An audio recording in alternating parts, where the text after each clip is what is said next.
So dear student, now we start next exercise 7.4. 7.4 exercise is based on the combination या संचय, है ना। जैसे कि नाम से ही क्लियर है उसका कॉम्बिनेशन, दैट मीन्स कॉम्बो। आपने देखा होगा हम कहीं भी किसी रेस्टोरेंट में जाते हैं या कहीं भी जाते हैं, मेनली रेस्टोरेंट में, है ना। तो इनके सामने कुछ ऑर्डर किया है, कोई स्नैक्स ऑर्डर किया, तो हम मोस्टली पूछ लेते हैं कि इसके कॉम्बो क्या है। कॉम्बो मीन्स कॉम्बिनेशन, इसके कॉम्बिनेशन में क्या है, इसके साथ क्या बन रहा है ना।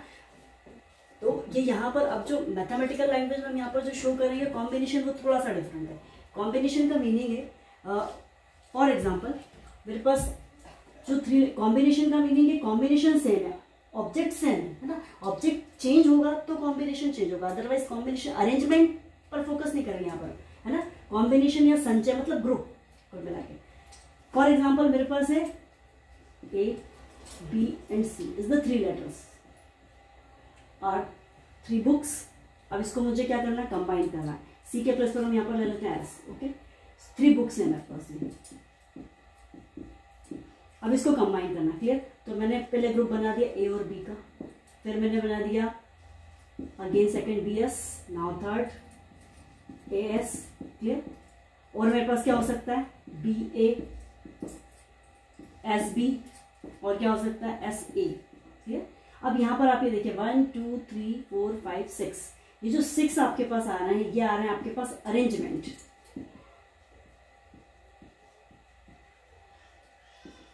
दैट मीन्स ये आपके पास आ रहे हैं 6 परम्यूटेशंस, जो अभी हमने इसके पहले स्टडी किया था। परम्यूटेशन या नंबर ऑफ अरेंजमेंट आप कितने तरह से अरेंज कर सकते हैं, क्लियर। यहाँ पर अब आप यहाँ पर देखिए कि कॉम्बिनेशन का मतलब है कॉम्बो, ऑब्जेक्ट चेंज नहीं होना है। तो नंबर, ये 6 परम्यूटेशन है जो मैंने यहाँ पर शो किया। अब इसमें कॉम्बिनेशन कितने होंगे, यहाँ पर हम देखते हैं AB and BA is the 1 combination. Combination एक ही काउंट होगा, ओनली 1 काउंट करेंगे, यहाँ से 2 कॉम्बिनेशन काउंट नहीं करेंगे, क्योंकि कॉम्बिनेशन चेंज नहीं हो रहा। A और B और B आ रहे, ऑब्जेक्ट वही है, A और B ही है। हम उसका अरेंजमेंट आगे पीछे कुछ भी करते हैं, ऑर्डर चेंज करते हैं उसका, बट कॉम्बिनेशन तो B और A का ही है, क्लियर। तो ओनली 1 कॉम्बिनेशन ही होगा ये, बट अरेंजमेंट 2 होंगे। अरेंज इसलिए 2 हो रहे हैं क्योंकि A और B यहाँ पर अरेंजमेंट चेंज हो रहा है। A पहले आ रहा है, फिर सेकंड में B पहले आ रहा है ना, तो अरेंजमेंट चेंज हो गया, बट कॉम्बिनेशन चेंज नहीं हुआ, एलिमेंट वही है, ऑब्जेक्ट सेम है। सो क्लियर है कि परम्यूटेशन इज 2, यहाँ पर परम्यूटेशन 2 होंगे या अरेंजमेंट 2 होंगे, but combination is only 1, combination 1 है। Same condition BS, that means 1 ही हुआ है। BS और SB is the 1 combination. S के प्लेस पर इनकेस A शो करती हूं तो यहाँ पर कॉम्बिनेशन चेंज होता है। दोनों एलिमेंट्स में से कोई एक चेंज हो रहा है तो कॉम्बिनेशन चेंज हो रहा है। पिज्जा बर्गर का हो रहा है, पिज्जा खिचड़ी का हो रहा है, ठीक है। या पिज्जा बर्गर और pizza is the same combination, एक ही चीज है ना। सो यहाँ पर हो गया आपके पास 2 कॉम्बिनेशन। थर्ड आपके पास AS और S इज द 1, सेम चीज है, वो सेम थिंग। सो 3, तो यहाँ पर जो आपके पास कॉम्बिनेशन होंगे वो होंगे 3।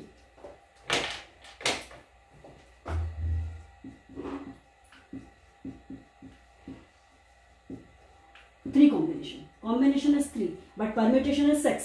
Clear? Permutation is the based on the arrangement and arrangement. Clear? और combination is the based on the object, number of object. Object जो आ रहा है, अगर object change होगा, जो उसमें जो selection हम जो भी object हम select कर रहे हैं, अगर वो change हो रहा है तो combination change होगा, clear? Otherwise same. Arrangement से कोई meaning नहीं, आप किसी को भी पहले कर दे, किसी को भी बाद में कर दे, clear? So यहाँ पर C, combination is the also show in the capital C से शो किया जाता है कॉम्बिनेशन को, क्लियर।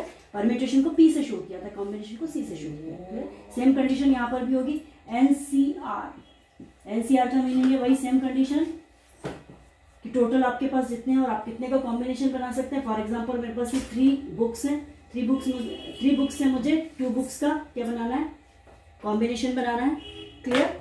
तो यहाँ पर मैं शो करूंगी, एक्चुअली पहले हम इसका स्टैंडर्ड फॉर्मूला देख लेते हैं। कॉम्बिनेशन का स्टैंडर्ड फार्मूला था factorial n minus r and factorial r, ये इसका स्टैंडर्ड फार्मूला है कॉम्बिनेशन के लिए। NCR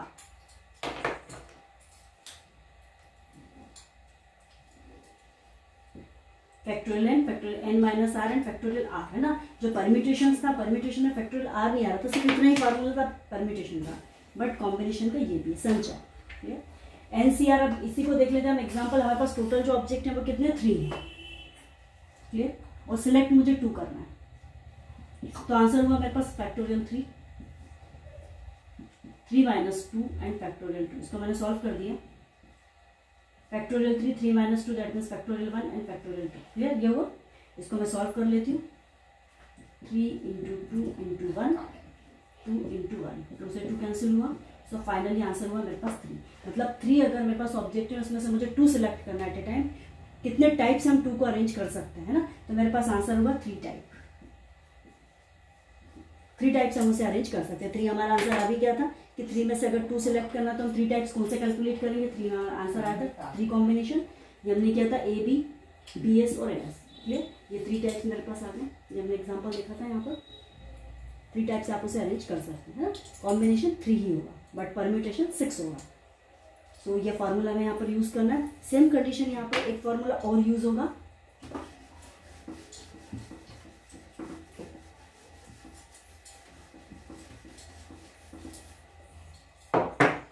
LCR, इसे आप n माइनस आर भी शो कर सकते हैं। सेम कंडीशन हम r को सिलेक्ट कर रहे हैं, है ना। यहाँ पर क्या मीनिंग है इस फॉर्मूले का कि when we have total objectives 10 and selecting a 5। Clear? इसका मीनिंग है कि 10 मेरे पास है और हम उसमें से सिलेक्ट कर रहे हैं 4, मे बी पॉसिबल 4। क्लियर? तो इसका मीनिंग क्या है कि 10 देन 4 को सिलेक्ट कर रहे हैं तो हम रिजेक्ट किसको कर रहे हैं? क्लियर है? 6 को रिजेक्ट कर रहे हैं। 10 में से हम किस एट ए टाइम हमने 10 में से 4 सिलेक्ट किए, है ना। 10 में से अगर हम 4 सिलेक्ट कर रहे हैं तो जो रिमेनिंग 6 है उसको हम रिजेक्ट कर रहे हैं।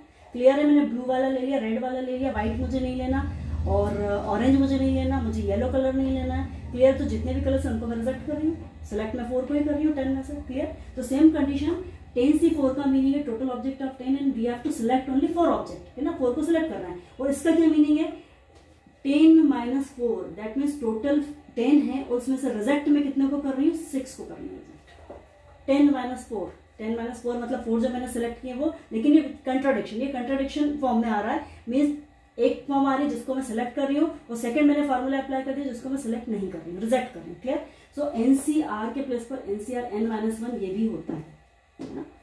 इसका मीनिंग है selection and this is not select. तो क्लियर है कि अगर मैंने 10 में से 6 को रिजेक्ट किया तो सिलेक्ट 4 को ही किया। अदर फॉर्म में मैंने उसे शो कर दिया, है ना। 4 को मैंने शो कर दिया, 10 माइनस 4 ये रिजेक्शन है, ये सिलेक्शन है और ये रिजेक्शन है। ठीक है? तो क्लियर है कि मैंने 6 रिजेक्ट कर दिया तो 4 ही सिलेक्ट हुआ। तो आपके पास ये फार्मूला भी यूज होगा क्वेश्चंस में, इसको भी हम यूज करेंगे। क्लियर?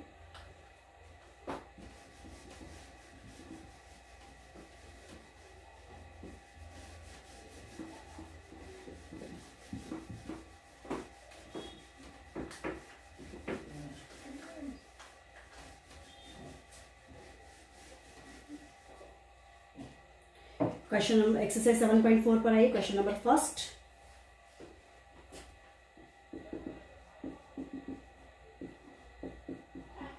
क्वेश्चन नंबर फर्स्ट है if NC8 equals to NC2 find LC2।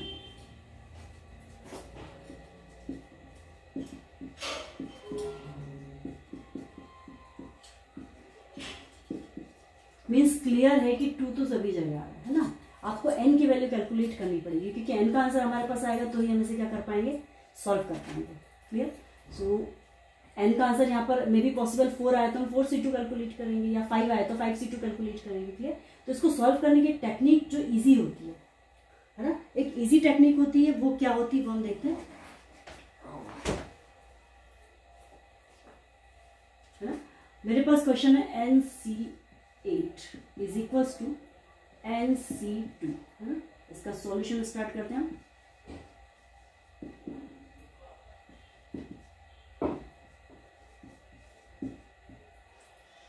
NC2 n में से 2 सिलेक्ट करें तो मैं रिजेक्ट कितनों को कर रही हूँ? n-2। क्लियर? मैं रिजेक्ट कितनों को कर रही हूँ? n-2 को कर रही हूँ। तो डायरेक्टली, है ना, आपको ज्यादा कैलकुलेशन की रिक्वायरमेंट यहाँ पर नहीं होती है। टोटल n ऑब्जेक्ट है, n में से 8 मैंने सेलेक्ट किए, यहाँ पर भी टोटल n ऑब्जेक्ट है, n में से 2 सिलेक्ट करना तो वो इक्वल है। क्लियर? तो 2 को सिलेक्ट कर रही हूँ 8 में से, तो क्लियर है 6 को मैं रिजेक्ट भी कर रही हूँ, है ना। लेकिन n की वैल्यू कितनी है मुझे नहीं पता, सॉरी, है ना, n की वैल्यू कितनी है मुझे नहीं पता। तो सेम कंडीशन यहाँ पर आप क्या करेंगे, सिर्फ इसको कंपेयर करेंगे। एन जो आपके पास आ रहा है वो सेम थिंग है, सी भी सेम थिंग है, तो आप डायरेक्टली कंपेयर किसको करेंगे, 8 is equals to n minus 2, इसको आप सिलेक्ट करेंगे। और जो हम ऑब्जेक्ट सिलेक्ट कर रहे हैं ऑब्जेक्टिव रिलेट n जितना भी, n में से मैंने 8 सेलेक्ट कर रहे हैं यहाँ पर, क्लियर। और यहाँ सेकंड जो इक्वल में जो आपके पास आंसर है उसमें से मैं क्या कर रही हूँ, मैंने उसे रिजेक्ट फॉर्म में शो कर दिया कि n माइनस 2, n में से जितने भी उसको -2 करने का जो भी आंसर आपके पास है उसको मैंने रिजेक्ट कर दिया, क्लियर। सो यहाँ पर जब भी आपके पास ऐसा क्वेश्चन आएगा तो डायरेक्टली आप जो आपके पास r वाली टर्म आ रही है आप उसी को कैलकुलेट करें, है ना, रिमेनिंग को आपको सॉल्व करने की रिक्वायरमेंट नहीं है। So clearly 8 is equals to n minus 2, finally 8 is 2 को मैंने शिफ्ट कर दिया इस side,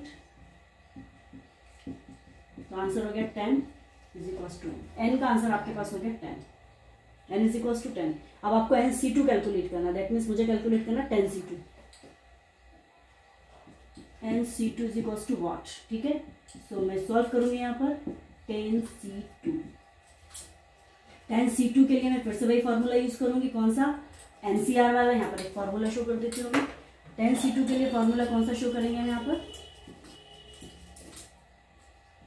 NCR factorial n factorial n minus r factorial r, ये फार्मूला है NCR का, clear.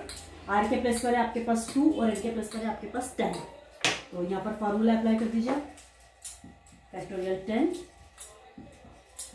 10 minus 2 and factorial 10 factorial 10 minus 2 that means 8 और फैक्टोरियल, क्लियर। अब इसे सॉल्व कर दीजिए,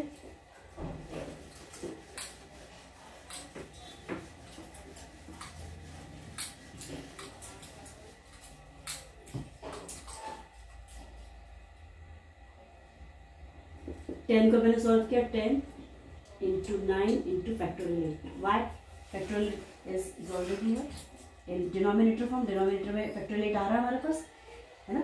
सो क्लियरली फैक्टोरियल 8 हो गया, ये कैंसिल हो जाएगा इसलिए इसे सॉल्व नहीं करेंगे। देन हमारे पास फैक्टोरियल 2 आ रहा है, इसे हम कैलकुलेट कर लेते हैं, 2 इंटू 1, 8 से 8 कैंसिल हुआ, 2 से आप कैंसिल कर दीजिए 5 को, क्लियर। सो 9 5 जा 45, क्लियर। तो जो NC2 की वैल्यू आपके पास आ रही है वो क्या आंसर आ रहा है NC2 का, 45, क्लियर। तो क्वेश्चन ओवर हो गया आपका। क्वेश्चन नंबर 3 पर आते हैं, एक्चुअली इंपॉर्टेंट क्वेश्चन है क्वेश्चन नंबर 3, वो हम देखते हैं।